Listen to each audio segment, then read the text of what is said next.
এখন জীবনের একটা অনেক বড় সিদ্ধান্ত নেওয়ার পালা। সামনে কোন পথে এগোতে হবে? এই প্রশ্নটা, তাই না, এখন প্রায় সব ছাত্রছাত্রী আর তাদের অভিভাবকদের মাথায় ঘুরছে। চারপাশ থেকে আসছে হাজারটা মতামত, হাজারটা পরামর্শ, যা অনেক সময় আমাদের আরও বেশি কনফিউজড করে দেয়।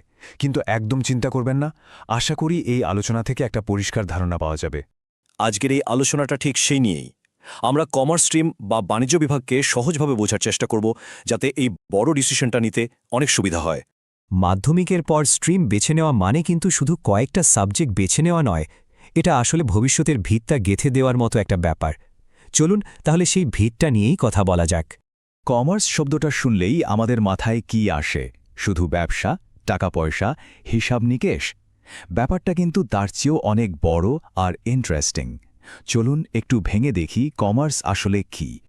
মানে একদম সহজ করে বললে, কমার্স হলো সেই পড়াশোনা যা আমাদের শেখায় একটা ব্যবসা কিভাবে চলে, টাকা পয়সার ম্যানেজমেন্ট কিভাবে হয়, আর পুরো বাজারটাই বা কিভাবে কাজ করে। একটা ছোট্ট চায়ের দোকান থেকে শুরু করে বিশাল মাল্টিন্যাশনাল কোম্পানি, সবকিছুর ভেতরের গল্পটাই হলো কমার্স।